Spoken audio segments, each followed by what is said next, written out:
Hi, good morning. It's Daniel. And Jenny. And Talia's here with us.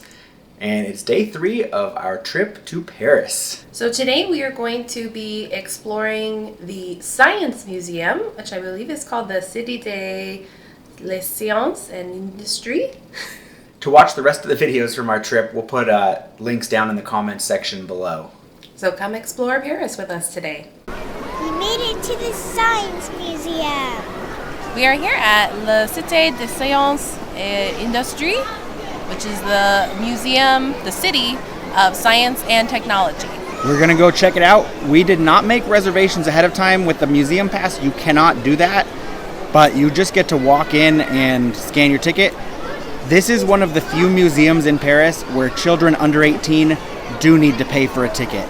You can purchase a ticket for little ones with a time slot ahead of time, or you can purchase it here. It was not too crowded, and we got here at about 10:30 in the morning on holiday week. So that was nice because yesterday some of the museums and places we went to were just completely packed. So let's go check out the museum. So, if you can see here, the escalator is very cool because it has like a spinning gear that has like a belt fin that makes the escalator go up and down so you can actually see inside it. It's pretty cool. We're gonna go up now. Talia has said that she wants to look at this fancy helicopter first. There's all the controls and stuff that look pretty cool. You can even see parts of the blade and how it makes it spin. How cool. This is the solar plane that's called Solar Impulse Across America. So I'm assuming that this plane stayed in the air for a really long time, crossing the USA. Now we're going to look at the Robots exhibition, which appears to be a permanent exhibition here.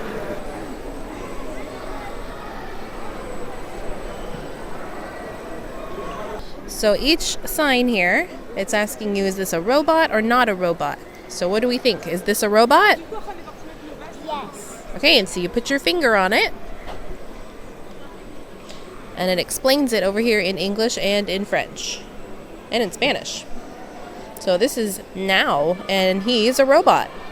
Oh, that's the metro train that we literally took to get here. What do you think? Is that a robot? No. It is a robot. The Metro Line 14 is a robot. It communicates with a traffic management program that assigns a task to it. And so the train opens its doors, goes from station to station, all completely by itself. That's really cool. We found one near and dear to our hearts. C-3PO and R2-D2. Are they a robot? They are not considered robots. They are actors and fictional characters, but they do seem like robots. So that's like, I'm not a robot, but I play one on TV. And here's a pair of robots, or possibly one robot that works as two parts together. So this is Trobo the robot, created in the 1960s, and they just kind of do their own thing trying to move stuff around. So you can see that far part of it is moving one of those boxes.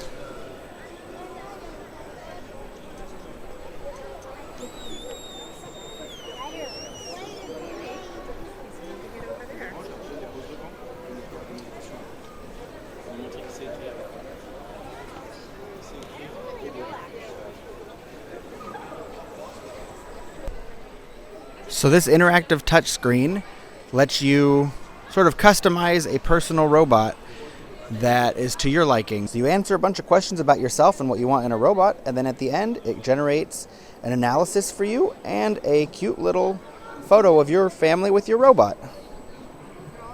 There's tons of little robot exhibits throughout the robot exhibit. So this is a video that talks about the electric box that was built in 1953. And here it is. This is one of the first robots ever. So this is Job le Renard. So Job the Fox, or Job the Fox, is made of cardboard, wood, and electronics underneath a fox's skin. He was created by Albert Ducrocq between 1950 and 1953, and it's the first French mobile robot. So there are current robots, lots of new technology, and sort of the history of this technology too. So really interesting.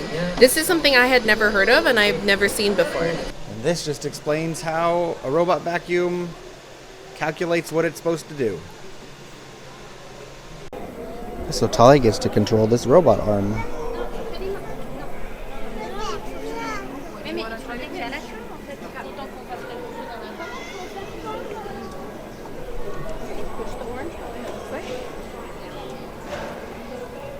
Oh, you just push the black button, the one where it says take.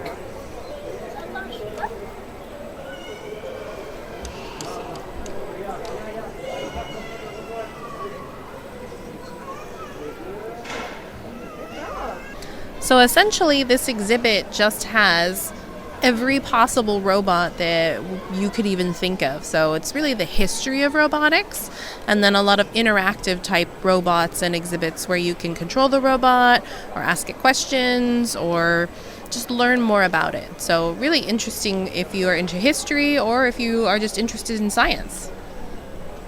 So these are mini robots on 3 legs. They're called kilobots, and they are designed to investigate how an artificial swarm can self-organize to achieve a common goal. Reminds me of Big Hero 6. The robotics exhibit was very cool. We saw some very awesome and historical robots. So it looks like on this staircase over here that they do some egg crash tests throughout the day. We don't know when they do that. They don't have a sign with times or anything, but probably a lot of you did this in high school where you get to design some sort of thing with padding or a parachute to help your egg land safely on the ground without cracking. Outside of the window is a big sphere. I'm not really sure what's housed inside of it. It's pretty cool. And then over there to the left is a submarine exhibit. So we are still on level 1, which for those of you who aren't aware is the second level for us Americans. Level 0 is the ground floor, and we are making our way over to the plants exhibit. This is the bio-inspired exhibit. So it looks like we're going to look at just how to live a more sustainable lifestyle, and one that's more balanced instead of taking everything from the earth. Oh, and as we walk through, we can smell all of this.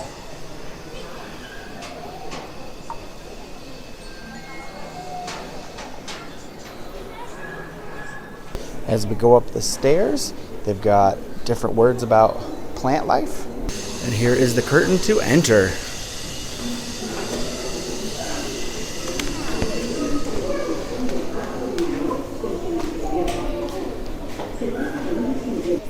This is an artificial coral reef that they're trying to build here.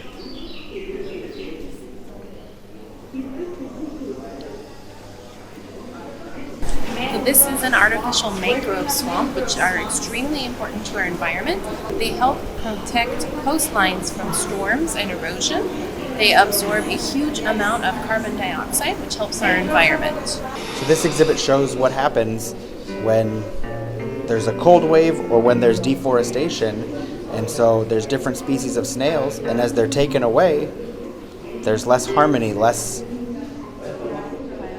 biodiversity.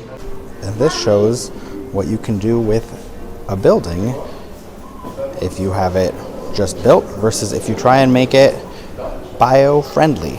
So different ways you can make buildings that are better and different for the environment. So this is a magnification of a butterfly wing, and it's showing you the different adaptations that you can only see close up. It's a little bit waterproof. It can prevent diseases. It can reflect light. And it's strong and it won't break. So we made it out of the biodiversity plant exhibit and found our way to the space exhibit. So let's check this out. This is showing different satellite trajectories and some of the different satellites that either are or have been in space. And there's some interactive examples that you can play with. We were just walking past it and we noticed that this thing back here behind us is a sort of water rocket launching thing that anyone can go in, select the water ratio, and launch a rocket. So we'll go wait in line for that, and Talia will give it a try. Where do you want it to be? I want it to be like right there. I'm going to try right here. 5, 4, 3, 2, 1. Talia has found a docking simulator. She is controlling this spacecraft and trying to get it to line up properly with the International Space Station. So this explains how GPS works. To work. Satellites, ground stations to monitor the satellites, individual receivers to determine positioning. It taught us about how satellites work and everything, and it was really, really cool.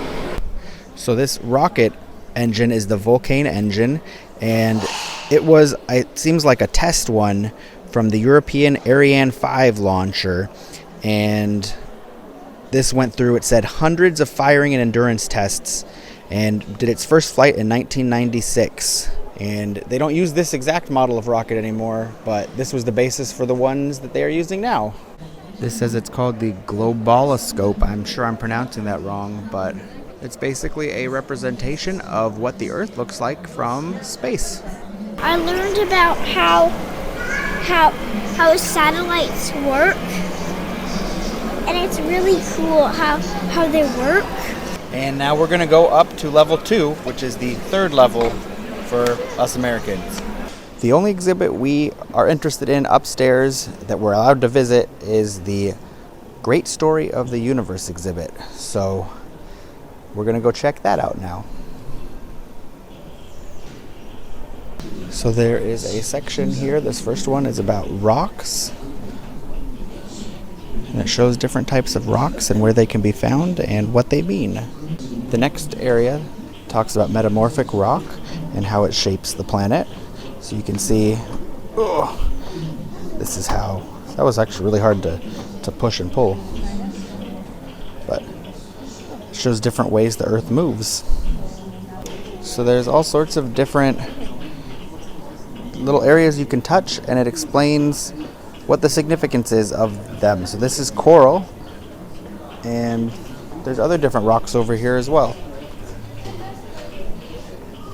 And this last part of it kind of talks about different theories about how scientists believe the Earth is changing. So I know the light is kind of bright, but this says it's the treadmill model, and this is meant to reproduce the movement of tectonic plates on the Earth's surface. So the top one is the subduction boundary, the middle one is the accretion boundary, and the bottom is the transform boundary. So essentially this sculpture has water that flows from side to side, and as it goes through and makes the turbine spin, it generates electricity that lights up the light bulb. We're all done here at the Science Museum. We had a lot of fun. What was your favorite thing, Talia? My favorite thing was the robots. Yeah, the robots were cool, and I thought the space area was pretty cool too with that water rocket you got to launch. Yeah, lots of really great interactive exhibits. There was a lot of things to touch. It was really nice too. There were a lot of places to just sit and read or listen or watch a screen. So this felt like a less stressful kind of museum. Even though it's busy, there were a lot of chances to just sit and rest and take everything in. So that was really nice. And I think now we're going to go find ourselves some lunch and then see where the day takes us. After we finished up at the Science Museum, we went to a restaurant right there called Hippopotamus, and we didn't film any of it, unfortunately, but it was just a very easy, relatively quick service, but full service restaurant. I would liken it to like an Applebee's or a Chili's, but the French version of that. So a very eclectic, generic menu. The service is quick, which is different than the normal French custom of mealtime being a very drawn-out, long experience. So if you are visiting France and you are coming with little ones, or if you're looking for a sit-down meal and you'd like it to be quick, then we recommend Hippopotamus. The food is better quality than you'd really expect from such a quick type restaurant. I had a salad with some goat cheese and it was delicious. And I got beef tartare that also was very good, something that you can't really get in the States. I got chicken tenders with fries, and it was really good. And it came with a dessert too, so she got a little scoop of ice cream at the end. vanilla flavored.